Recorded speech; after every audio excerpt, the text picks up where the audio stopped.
네, 안녕하세요. 여러분들의 구독과 좋아요로 이 채널이 유지되고 있습니다. 네, 영상 속도는 1.5배를 추천드리는 바이고요. 네, 이번에도 어떤 소식이 나왔는지 같이 한번 내용을 보도록 하겠습니다.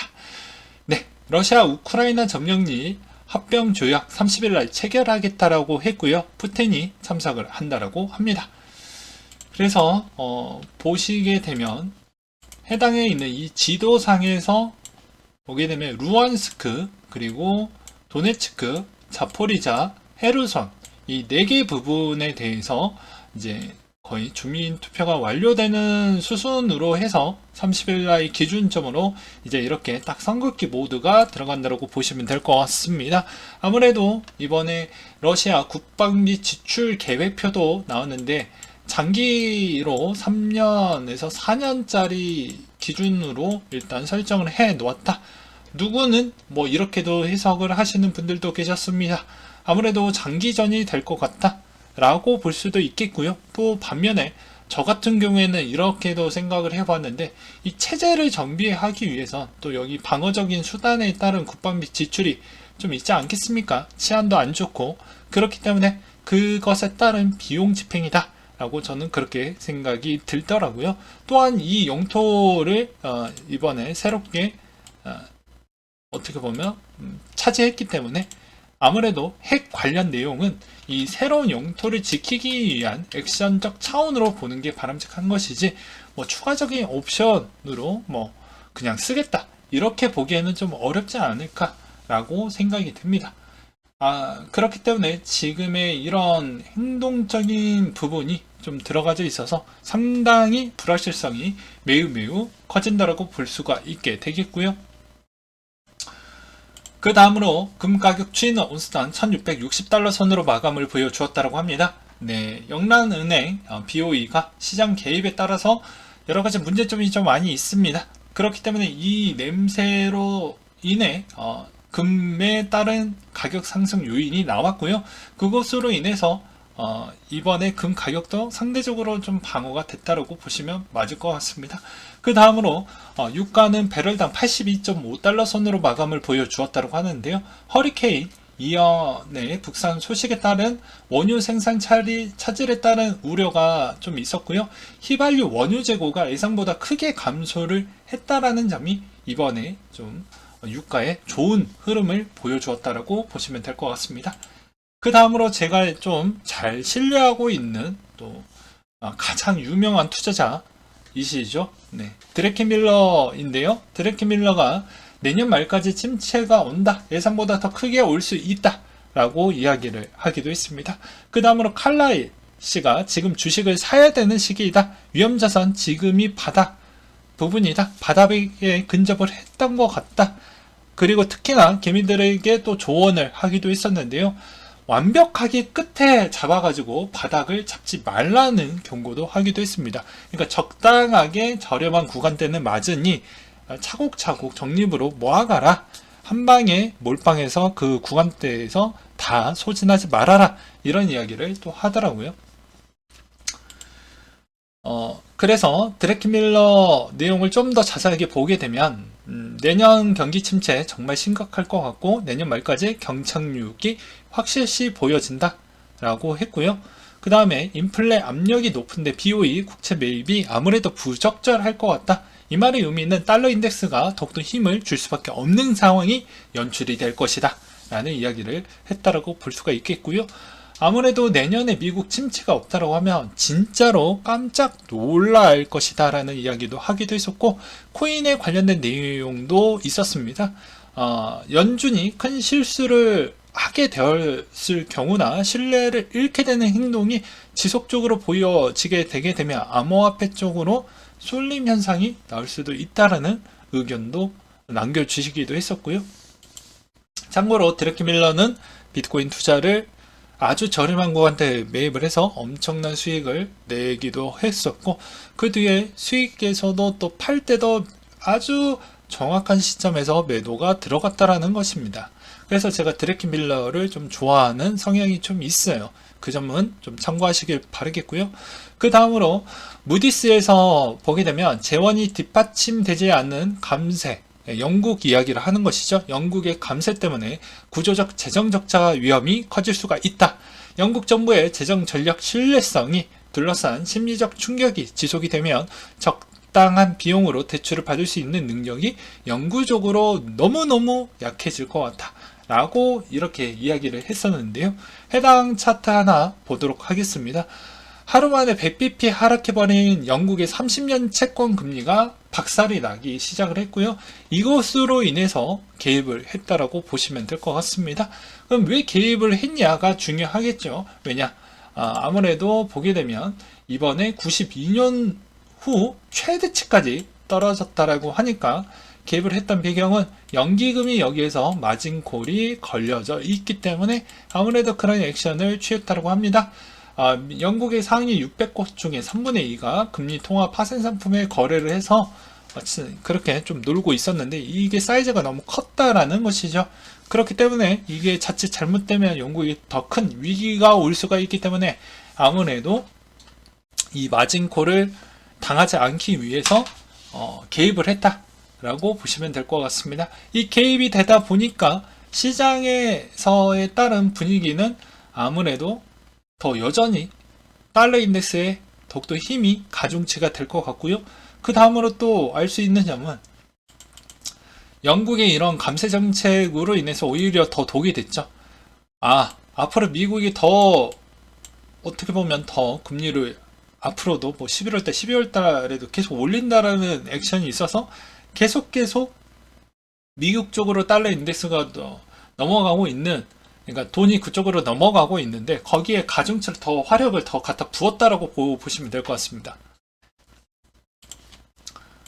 그래서 좀 안타깝다라고 볼 수가 있겠고요. 그 다음으로 이 내용이 좀 괜찮더라고요. 네, 웹 2.0에서 웹 3.0으로 넘어가는 시점을 아주 간결하게 쉽게 나와져 있는 게 있었는데요.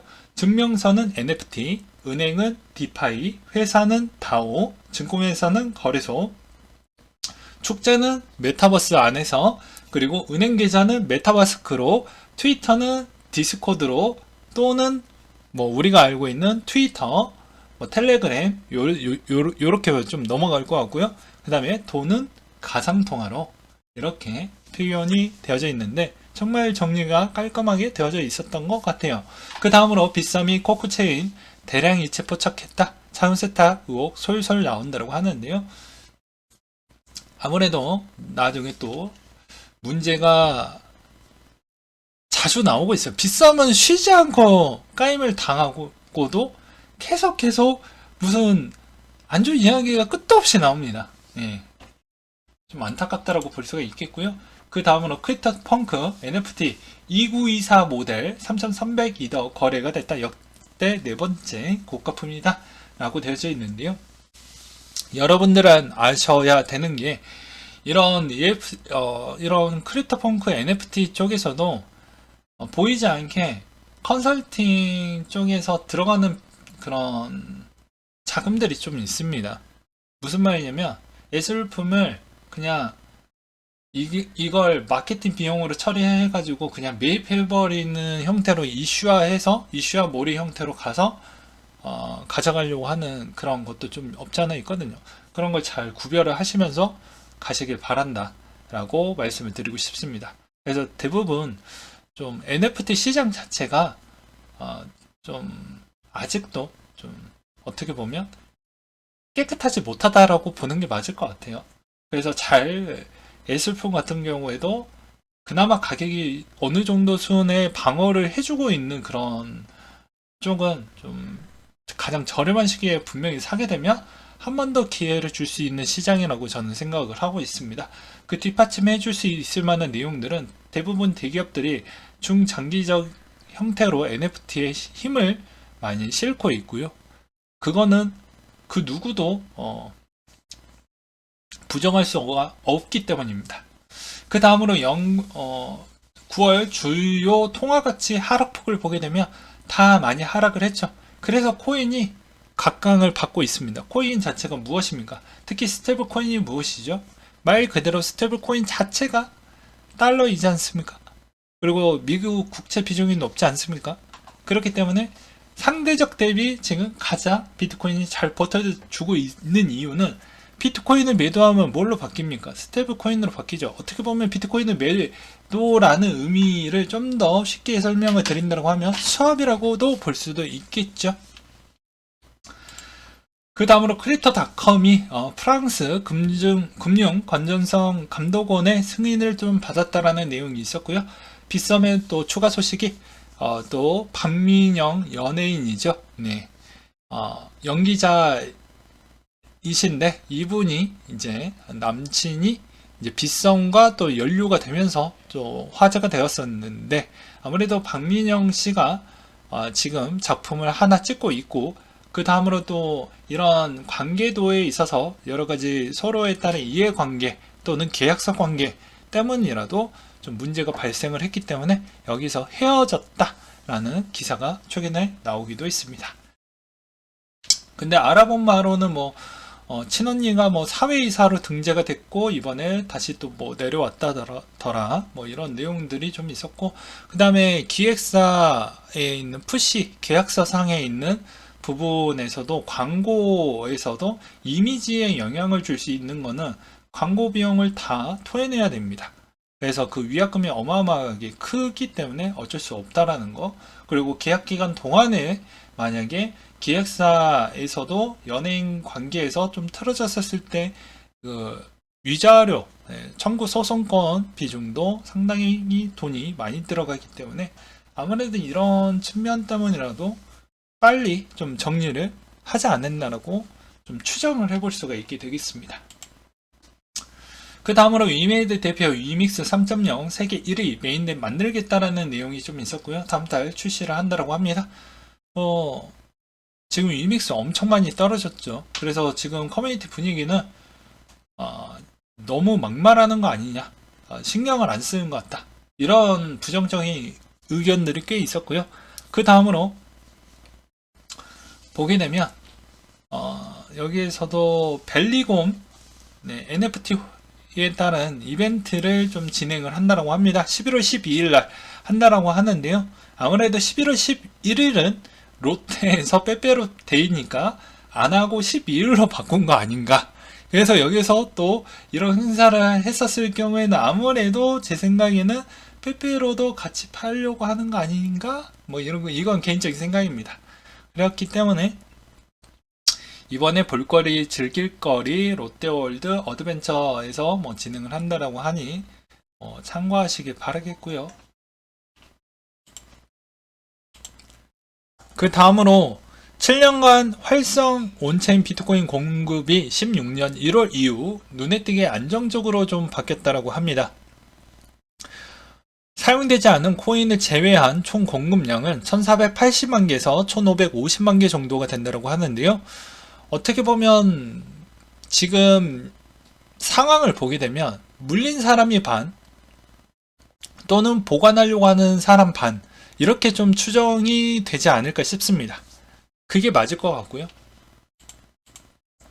그 다음으로 22년도의 다운 트렌드 부분을 좀 보게 되면 13년도 때 마이너스 86%, 18년도 때 마이너스 84%, 그리고 지금은 아직까지는 진행 중이긴 하지만 마이너스 74% 정도의 위치를 해주고 있습니다. 근데 아까 총 유통량 대비 현재 어떻게 보면 굳혀진 총 공급 부분에서도 사용되지 않는 코인을 제외한, 그러니까 총 공급량 부분을 또 보게 된다고 하면 아무래도 이 하락폭이 이 정도가 거의 적정 수준이지 않을까 라고 저는 생각이 들고요. 그 다음으로 채굴 난이도가 최고 기록을 경신을 했다라는 점도 좀 눈에 들어왔는데, 아무래도 채굴 부분에서 저번에도 말씀드리기도 했지만 이더리움 2.0으로 인해서 여기에서 그냥 손실분 다 처리하고